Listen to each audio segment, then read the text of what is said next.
എല്ലാവർക്കും സലു കിച്ചനിലേക്ക് സ്വാഗതം. ഇന്നത്തെ നമ്മളുടെ 5:41 പ്രഭാതമാണ് ഈ കാണുന്നത്.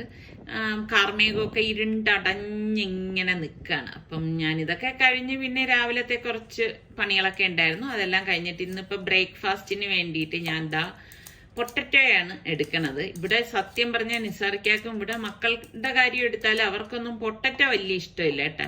ഇവർക്കൊക്കെ ഈ പൊട്ടറ്റോ കഴിച്ചു കഴിഞ്ഞാൽ ഗ്യാസ് ഉണ്ടാവും, ഇപ്പൊ വയറുവേദനയും അങ്ങനെയൊക്കെ ഉണ്ടാവും എന്ന് പറയാം. അങ്ങനെ ഇപ്പൊ ഞാൻ കുറെ നാളായിട്ട് അങ്ങനെ പൊട്ടറ്റോയുടെ ഉപയോഗം വളരെ കുറച്ച് വെച്ചിരിക്കുകയായിരുന്നു. കാരണം അധികം എടുക്കത്തില്ല. ഇപ്പൊ കറി ഉണ്ടാക്കിയാൽ തന്നെ ഇവരെന്ത് ചെയ്യുന്ന ചാറ് മാത്രമാക്കി എടുക്കും. പിന്നെ ഈ പൊട്ടറ്റോ ഒക്കെ കഴിക്കുന്നത് എന്റെ ജോലിയായിട്ട് മാറും. അപ്പൊ ഞാൻ ഇവരെയൊക്കെ എപ്പോഴും വഴക്ക് പറയുകയും ചെയ്യും. അപ്പൊ ഇന്നിപ്പോ ഈസി ആയിട്ട് ഒരു കറിക്ക് വേണ്ടി ഞാൻ പൊട്ടറ്റോയിൽ പാകത്തിനുള്ള ഉപ്പും ഇതുപോലെ പച്ചമുളകും കൂടി ഇട്ടിട്ട് അതൊന്ന് വേവിച്ചെടുക്കുകയാണ്. അപ്പൊ അത് വേകുന്ന സമയം കൊണ്ട് ഞാൻ വിചാരിച്ചു പുട്ടിനൊന്ന് നനച്ചെടുക്കാന്ന്. മിക്കവാറും ഇപ്പൊ രാവിലത്തെ ബ്രേക്ക്ഫാസ്റ്റ് എന്ന് പറഞ്ഞാല് ഗോതമ്പ് പുട്ട് തന്നെ ആയിരിക്കും കേട്ടോ. കാരണം നിസാർക്കൊക്കെ പുട്ട് ഭയങ്കര ഇഷ്ടമാണ്. പിന്നെ നമ്മൾ രണ്ടുപേരും ഉള്ളപ്പോഴേക്ക് പിന്നെ ഞാൻ അങ്ങനെ അധിക പരീക്ഷണങ്ങളുടെ പുറകെ ഒന്നും പോവാറുമില്ല.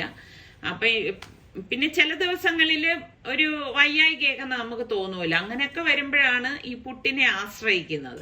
അപ്പൊ എല്ലാവർക്കും പുട്ടെന്ന് പറയുമ്പോൾ മുഖത്ത് ഭയങ്കര ഒരു ബുദ്ധിമുട്ടാണ് അല്ലെ കഴിക്കാനായിട്ട്. എന്നാൽ ഇഷ്ടമുള്ളവരും ഉണ്ട് നിസാറിക്കായെ പോലെ. പക്ഷെ ഏറ്റവും ഉണ്ടാക്കാൻ എളുപ്പം ഏതാണെന്ന് ചോദിച്ചാൽ എല്ലാവർക്കും ഇഷ്ടം എനിക്ക് തോന്നുന്നു പുട്ട് തന്നെ ആയിരിക്കും അല്ലെ. അപ്പൊ ആ പുട്ടിന്റെ മാവ് ഞാൻ ആവിയേറ്റാനായിട്ട് വെച്ചു. അപ്പൊ പൊട്ടറ്റോ വെന്തിട്ടുണ്ട്. അപ്പൊ എളുപ്പം ഉണ്ടാക്കിയെടുക്കാൻ പറ്റുന്ന ഒരു കറിയാണ് കേട്ടോ ഇത്. ഈ സവാള ഞാൻ ഒരു സവാളയാണ് എടുക്കണത്. അത് ഞാനൊരു ഈസി സാമ്പാർ കാണിച്ചിട്ടില്ലേ, അതേപോലെ ഇതിപ്പം ഞാൻ ഇതുപോലെ കട്ട് ചെയ്തിട്ട് ഇതളുകളായിട്ടൊന്ന് അടർത്തിയെടുക്കും കേട്ടോ.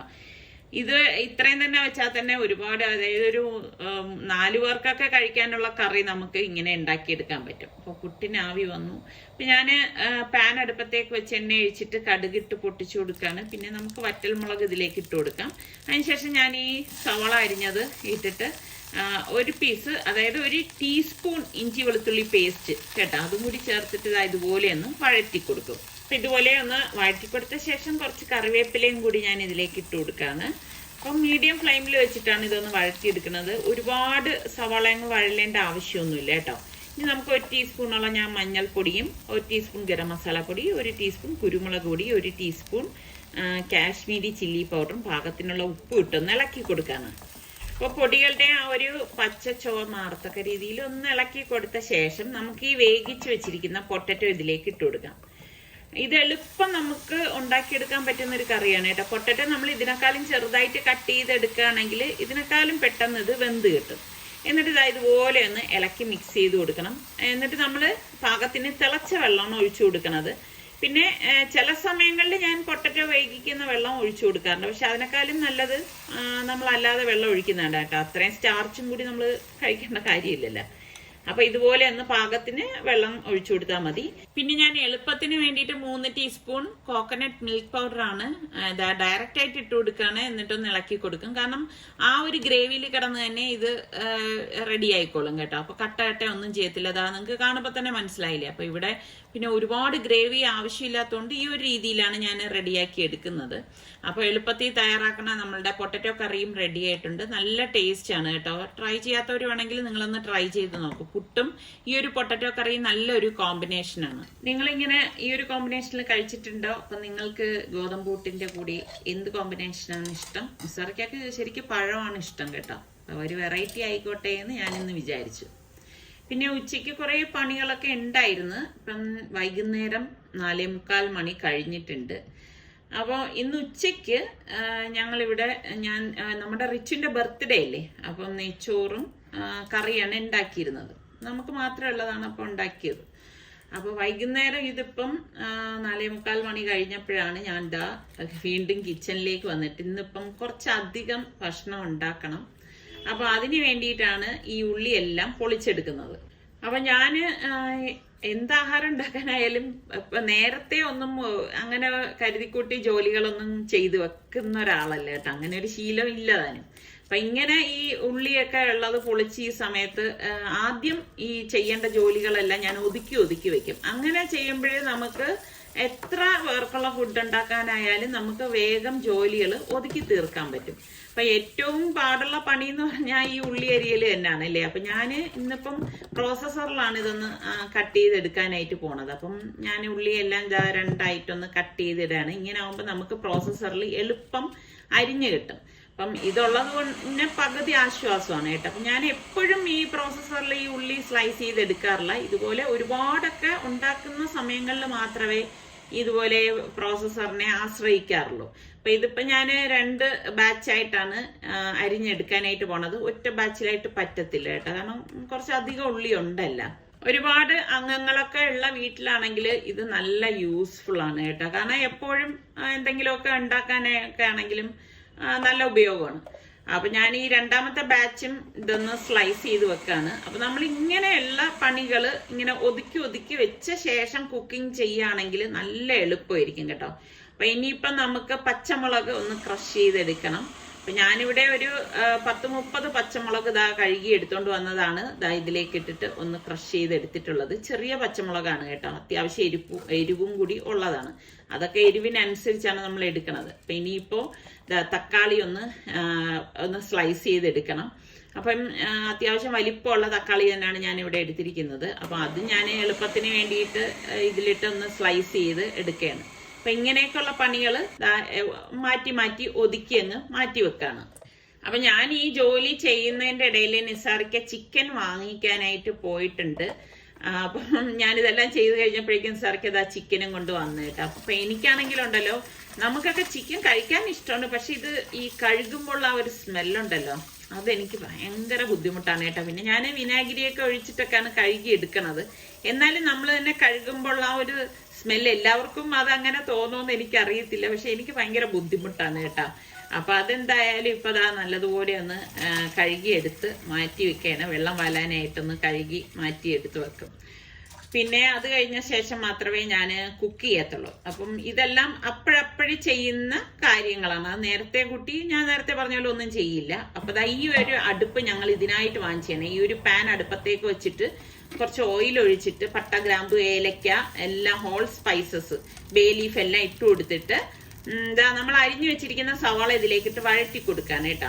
ഞാൻ ഈ പാത്രം വാങ്ങിയത് ഭയങ്കര അബദ്ധമായി പോയി കേട്ടോ, കാരണം കുറച്ചധികം ഉണ്ടാക്കാൻ വേണ്ടിയിട്ടാണ് ഈ ഒരു പാത്രം വാങ്ങിയത്. പക്ഷെ ഇത് അത്ര നല്ല ക്വാളിറ്റി പാത്രമല്ല കേട്ടോ. ഇനി അപ്പൊ നിസാറിക്ക പറയുന്നുണ്ട്, ഇനി ഈ പാത്രം വെച്ച് കുക്ക് ചെയ്യണ്ട, വേറെ പാത്രം വാങ്ങിയാൽ മതി. ഇത് ചുവട് കട്ടിയുള്ളതെന്ന് വിചാരിച്ച് വാങ്ങിയാണ്, പക്ഷെ അത്ര പോരാ. എന്നിട്ട് നമ്മൾ ഉള്ളി വഴണ്ടി വരുമ്പോഴേക്ക് ഇഞ്ചി വെളുത്തുള്ളി പേസ്റ്റ് ഞാൻ ഇട്ട് കൊടുക്കാണ് കേട്ടോ. പിന്നെ നമ്മൾ ഈ ചതച്ച് വെച്ചിരിക്കുന്ന പച്ചമുളക് ഉണ്ടല്ലോ, അതും കൂടി ഇട്ടിട്ട് ഒന്ന് വഴറ്റി കൊടുക്കാം. അപ്പം ഇത് ഈ നല്ല ഫ്ലെയിം കിട്ടണമെങ്കിൽ ഈ അടുപ്പിലേക്ക് കിട്ടത്തുള്ളൂ. നമ്മൾ അകത്ത് വെച്ചിരിക്കുന്ന അടുപ്പിൽ അത്ര അങ്ങോട്ട് തീക്ക് ഒരു ശക്തി പോരാ. അപ്പൊ അതുകൊണ്ടാണ് ഇങ്ങനെ വെളിയിൽ വെച്ചിട്ട് ഇങ്ങനെ കുക്ക് ചെയ്യുന്നത്. അപ്പൊ ഇന്ന് നമ്മുടെ റിച്ചുവിന്റെ ബർത്ത്ഡേ അല്ലേ, അപ്പം ഞാൻ അതിനിടയിൽ മസാലപ്പൊടികളൊക്കെ ഇട്ട് കൊടുക്കാണ് കേട്ടോ. അപ്പൊ റിച്ചുവിന്റെ ബർത്ത്ഡേ ആയതുകൊണ്ട് തന്നെ ഞങ്ങള് ഇന്നിപ്പം കുറച്ചധികം ഫുഡ് ഈ ഉണ്ടാക്കുന്ന എന്താന്ന് വെച്ചാല് കുറച്ച് പേർക്ക് ഡിസ്ട്രിബ്യൂട്ട് ചെയ്യാൻ വേണ്ടിയിട്ടാണ്. ഇവിടെ എപ്പോഴും പിള്ളേരുടെയൊക്കെ ബർത്ത്ഡേ അങ്ങനെയൊക്കെ വരുമ്പോഴായാലും നമുക്ക് എന്തെങ്കിലും നല്ല സന്തോഷ കാര്യങ്ങളൊക്കെ ഉണ്ടാവുമ്പോഴും ഒക്കെയും ഞങ്ങൾ ഇതുപോലെ മറ്റുള്ളവർക്ക് കൂടി നമ്മളിൽ ഒരു പങ്ക് എത്തിക്കാൻ ശ്രമിക്കാറുണ്ട്. അപ്പൊ മസാലയൊക്കെ ഇട്ട ശേഷം ഇതൊന്ന് വഴറ്റി കൊടുക്കാണ്. വഴറ്റി കൊടുത്ത ശേഷം നമുക്ക് ഈ കഴുകി വെച്ചിരിക്കുന്ന ചിക്കൻ ഇതിലേക്ക് ഇട്ട് കൊടുക്കാം. പിന്നെ ഒരു വിഷമം എന്ന് പറഞ്ഞാല് അവന് ഇതിലൊന്നും ഒരു പങ്കും കഴിക്കാനുള്ള ഇത് കിട്ടിയിട്ടില്ല എന്നുള്ളതാണ് വിഷമം കേട്ടോ. അപ്പൊ അവനെ വിളിച്ചപ്പോ അവൻ പറയാനുണ്ട്, അത് സാരമില്ല ഉമ്മ, ബാക്കിയുള്ളവർ ഹാപ്പി ആയിട്ടിരിക്കണം, അതാണ് അവന്റെയും ഒരു സന്തോഷം എന്ന് പറയുന്നത് കേട്ടോ. അപ്പൊ തക്കാളി നമ്മൾ അരിഞ്ഞില്ലേ, ആ തക്കാളിയും കൂടി ഞാൻ ഇതിലേക്ക് ഇട്ട് കൊടുക്കാണ്. ഇട്ട് കൊടുത്തിട്ട് അത് വേകാനായിട്ടൊന്ന് മൂടി വെച്ച് കൊടുക്കാണ്. അപ്പൊ ഇതിനിടയിൽ ഞാൻ മല്ലിയില കഴുകി എടുത്തിട്ടുണ്ടായിരുന്നു, അപ്പൊ അതെല്ലാം ഒന്ന് കട്ട് ചെയ്തെടുക്കാണ്. ഇതിലിടാൻ വേണ്ടിയിട്ടാണ് കേട്ടോ, കുറച്ചധികം വേണമല്ലോ. എനിക്ക് ഔട്ട്ഡോർ കുക്കിംഗ് ഭയങ്കര ഇഷ്ടമാണ് കേട്ടോ. വിറക് കഷ്ണങ്ങൾ ഉണ്ടായിരുന്നെങ്കിൽ ഞാൻ അടുപ്പ് കൂട്ടിയിട്ട് ചെയ്യുമായിരുന്നു. അങ്ങനെ ഞാൻ ചെയ്തിട്ടുള്ള കാണിച്ചിട്ടില്ലേ. പക്ഷെ അത് ഇപ്പൊ ഈ മഴ സമയത്ത് ഉപയോഗിക്കാൻ വേണ്ടിയിട്ടാണ് നമ്മൾ ഇങ്ങനത്തെ അടുപ്പ് വാങ്ങിയത്. അപ്പൊ ഈ അടുപ്പിന് ഭയങ്കര ചൂടാണ് കേട്ടോ. ഇങ്ങനെ ഇരിക്കുന്നെങ്കിലും അതിന്റെ ഫ്ലെയിം ഹൈ ഫ്ലെയിമിലാണ് വരുന്നത്. അപ്പൊ ഇതിനിടയിൽ ഞാൻ ഇളക്കിയിട്ട് മല്ലിയില ഇട്ട് കൊടുത്തിട്ട് തിളച്ച വെള്ളം കുറച്ച് കേട്ടോ ഒഴിച്ചു കൊടുക്കാണ്. ഒരുപാട് ഇങ്ങനെ ഗ്രേവി ആയിട്ടല്ല നമ്മൾ ഇത് എടുക്കണത്, ഒരു പെരണ്ട ആ ഒരു പരുവത്തിലാണ് ആക്കുന്നത്. അപ്പൊ അതുകൊണ്ട് അതൊന്ന് ഇളക്കി കൊടുക്കാണ്. നല്ല ഈ ചൂടിങ്ങനെ നമ്മുടെ മേത്തേക്കാണ് ഇതിന്റെ ചൂട് അടിക്കുന്നത് കേട്ടോ. അത് ഞാൻ എടുത്തിരിക്കുന്ന തവി കണ്ടോ, എനിക്കിനി ഇതുപോലെയുള്ള നല്ല ബലമുള്ള ഒരു തവി വാങ്ങണം. അത് ഭയങ്കര ഒരു കനം കുറവ് പോലെ തോന്നുന്നു. അപ്പം അത് അവിടെ റെഡിയാവുന്ന സമയത്താണ് ഞാനിപ്പം അരി എടുത്തിരിക്കണം. കൈമ റൈസ് ആണ് എടുത്തിരിക്കുന്നത്. അപ്പൊ ഞാൻ റോസ് കൈമയാണ് ഇപ്പതാ എടുത്തത്. അപ്പൊ അത് നല്ലതുപോലെ ഇനിയൊന്ന് കഴുകിയെടുക്കാം. അപ്പം ആദ്യം ഞാൻ ആദ്യം ഞാൻ ബിരിയാണി ഉണ്ടാക്കാന്ന് വിചാരിച്ചപ്പോ നിസാറിക്കാണ് പറഞ്ഞത് ബിരിയാണി വേണ്ട, നെയ്ച്ചോറും കറിയായിട്ട് ഉണ്ടാക്കിയാൽ മതി എന്ന് പറഞ്ഞു. അപ്പൊ ഞാൻ വിചാരിച്ചു ശരി എന്നാ അങ്ങനെ ഉണ്ടാക്കാമെന്ന് എഴുതിയിട്ടാണ് എന്നാ പിന്നെ ഈ കൈമ റൈസ് തന്നെ എടുത്തത് കേട്ടോ. അപ്പൊ ദാ ഇത് കണ്ടോ, നമ്മളെ കറി ഇതിനിടയ്ക്ക് റെഡി ആവുന്നുണ്ട്. ഈ അടുപ്പിനൊരു ഒരു ഗുണം എന്താന്ന് വെച്ചാൽ പെട്ടെന്ന് റെഡി ആയി കിട്ടും കേട്ടോ. അപ്പൊ ദാ നല്ലോണം തിളച്ച് വരുന്നുണ്ട്. അപ്പൊ ഇനി കുറച്ചും കൂടി ഒന്ന് വെന്താൽ മതിയാവും. അപ്പൊ ഞാൻ ഇതിന്റെ ടേസ്റ്റ് ഒന്ന് നോക്കട്ടെ. ഉപ്പും പുളിയും എരിവും ഒക്കെ ഉണ്ടോ നോക്കണമല്ലോ.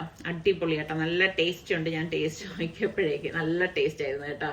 അപ്പൊ ഇതിനി ഒരു 5-6 മിനിറ്റും കൂടി വെന്താ മതിയാവും കേട്ടോ. അപ്പൊ ഞാനിതൊന്ന് അടച്ചു വെച്ചു കൊടുക്കാണ്. അപ്പൊ ഒരു 5-6 മിനിറ്റ് കഴിയുമ്പോൾ ഞാൻ അതെങ്കിൽ ഗ്യാസ് ഓഫ് ചെയ്ത് കൊടുക്കും. ഇനി ഞാൻ ചോറ് വെക്കാനായിട്ട് പോവാണ്. അപ്പൊ ഞാൻ അരി വെള്ളത്തിൽ കുതിർക്കാൻ വെച്ചിട്ടുണ്ടായിരുന്നു കേട്ടോ. അത് ഞാനൊരു 5 മിനിറ്റേ കുതിർക്കത്തുള്ളൂ, കൈമ റൈസ് ആയതുകൊണ്ട്. കൈമ റൈസ് ആയതുകൊണ്ട് കുതിർക്കണം എന്നും വലിയ നിർബന്ധമൊന്നുമില്ല. അപ്പൊ ഞാൻ ഇവിടെ ഈ അടുപ്പിൽ വെച്ച് ഉണ്ടാക്കാൻ സൗകര്യത്തിന് വേണ്ടിയിട്ട് ഞാൻ വലിയൊരു ഉരുളി എടുത്തിട്ടുണ്ട്. ഇതിലേക്ക് ഞാൻ നെയ്യ് ഒഴിച്ചു കൊടുക്കാണ്. ഞാൻ ഒരു പാത്രത്തില് മാത്രം ആയിരിക്കില്ല കേട്ടോ ഉണ്ടാക്കണത്, 2 പാത്രത്തില് അങ്ങനെ കണക്കാക്കിയൊക്കെ ഉണ്ടാക്കത്തുള്ളൂ. കാരണം എൻ്റെ ഈ അടുപ്പിന്റെ വലിപ്പം അനുസരിച്ചല്ലേ നമുക്ക് ഉണ്ടാക്കാൻ പറ്റും. അപ്പൊ ആദ്യം തന്നെ ഈ കാഷ്നട്ടും കിസ്മിസും ഒന്ന് വറുത്തെടുത്ത് മാറ്റി വെക്കാണ്. അല്ലെങ്കിൽ അതിൽ കിടന്നു കഴിഞ്ഞാൽ അങ്ങ് കരിഞ്ഞു പോകും കേട്ടോ. നമ്മളിപ്പോ 2 പേർക്കോ അല്ലെങ്കിൽ 4 പേർക്കോ 6 പേർക്കോ ഉണ്ടാക്കുന്നത് പോലെ അല്ലല്ലോ നമ്മൾ കൂടുതൽ ഉണ്ടാക്കുമ്പോൾ. അപ്പം അത് നല്ലതായിട്ട് ഇരിക്കുകയും വേണമല്ലോ. അപ്പൊ ഞാൻ പിന്നെയും കുറച്ചധികം നെയ്ത് ഇതുപോലെ ഒഴിച്ചു കൊടുക്കാണ്. ഒഴിച്ചു കൊടുത്ത ശേഷം കുറച്ച് ബട്ടറും കൂടെ ഇട്ട് കൊടുക്കും കേട്ടോ. അപ്പൊ നല്ല ടേസ്റ്റ് ആണ്. പിന്നെ പട്ട, ഗ്രാമ്പു, ഏലക്കായ, ബേ ലീഫ് ഇത്രയും കൂടി പെരിഞ്ചീരകം കേട്ടോ, ഇത്രയും കൂടി ഇട്ടിട്ട് ഇതാ ഒന്ന് ഇളക്കി കൊടുക്കാണ്. പിന്നെ നമുക്ക് സവാളയും ഇഞ്ചി വെളുത്തുള്ളി പേസ്റ്റും പച്ചമുളക് കീറിയിട്ടൊന്നുമില്ല, മുഴുവനെ തന്നെ ഇട്ട് കൊടുക്കാണ്.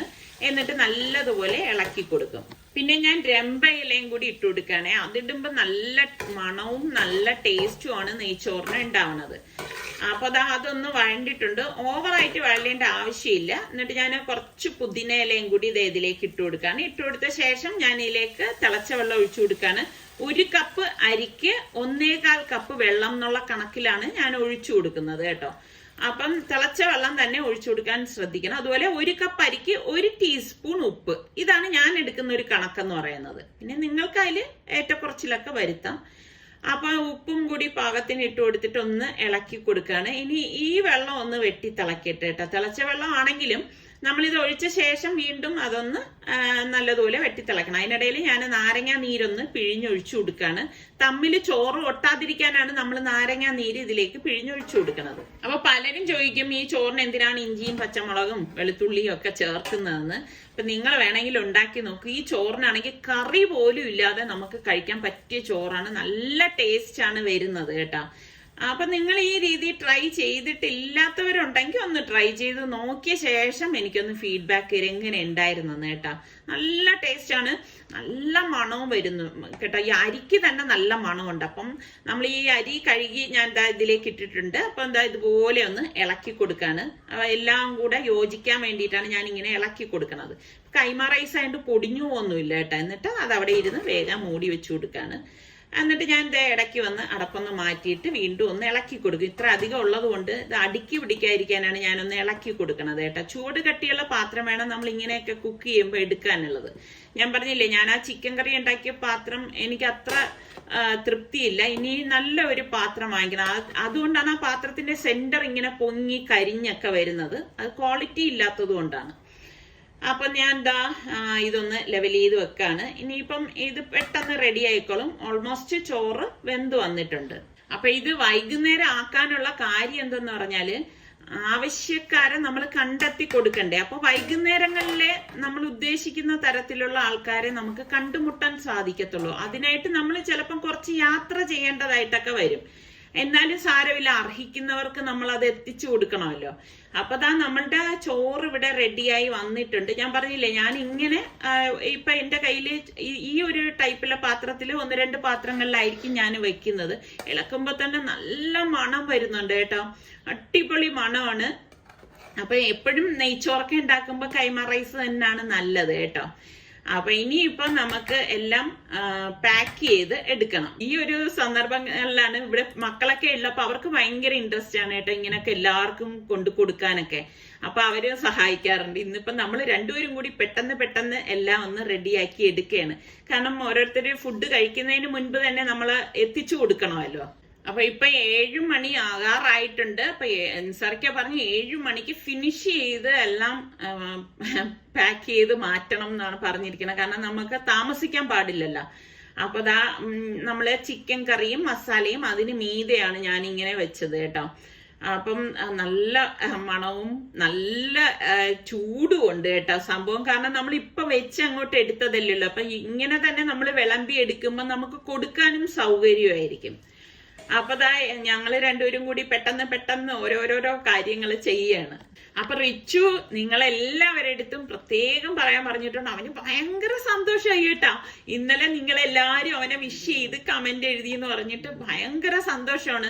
അപ്പൊ എന്റെ അടുത്ത് പറഞ്ഞു, ഉമ്മ ഇനി ഉമ്മ അടുത്ത വീഡിയോയില് ഉമ്മ പ്രത്യേകം പറയണം കേട്ടോ, അവന്റെ ഈ ഒരു സന്തോഷം നിങ്ങളെല്ലാവരെയും അറിയിക്കണമെന്ന് പറഞ്ഞിട്ടുണ്ട്. അപ്പം ഞാൻ പറഞ്ഞില്ല, അവൻ അങ്ങനെ ഒരു പേഴ്സൺ ആണ്.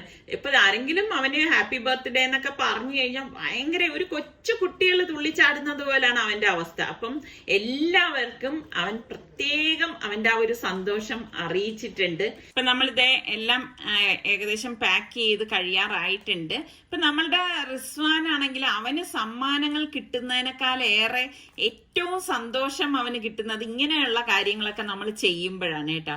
അപ്പൊ നിങ്ങൾ എല്ലാവരും നമ്മളുടെ സൽമാനും ഫാബിമോൾക്കും സുൽത്താനും റിസ്വാനും എല്ലാവരുടെയും ആയുരാരോഗ്യത്തിന് വേണ്ടി ദുആ ചെയ്യണേ. അപ്പൊ നമ്മള് സാറൊക്കെ പറഞ്ഞ് കറക്റ്റ് ടൈമിന് തന്നെ ഇതെല്ലാം എടുത്തു വെച്ചു. അപ്പം ഇനിയിപ്പം പാക്ക് ചെയ്ത് കൊണ്ടുപോകാൻ. അപ്പൊ ഇതൊക്കെ തന്നെയുള്ളൂ നമ്മളുടെ ഇന്നത്തെ വിശേഷങ്ങൾ എന്ന് പറയുന്നത്. അപ്പൊ നമ്മളുടെ ചാനൽ കണ്ടുകൊണ്ടിരിക്കുന്നവരിൽ സബ്സ്ക്രൈബ് ചെയ്യാതെ കാണുന്ന ആരെങ്കിലും ഒക്കെ ഉണ്ടെങ്കിൽ നിങ്ങൾക്ക് ഇഷ്ടപ്പെടുകയാണെങ്കിൽ സബ്സ്ക്രൈബ് ചെയ്യാനും ആ ബെല്ലൈക്കൺ പ്രസ് ചെയ്യാനും ഒന്നും മറന്നു പോരുതേ. അതുപോലെ ഓൾ എന്നൊരു ഓപ്ഷൻ കാണും, അതും കൂടി ഒന്ന് ക്ലിക്ക് ചെയ്യണം കേട്ടോ. അടുത്ത് നമുക്ക് നല്ല റെസിപ്പിയോ വ്ളോഗ് ആയിട്ടൊക്കെ കാണാം. അതുവരയ്ക്കും എല്ലാവർക്കും ബൈ ബൈ.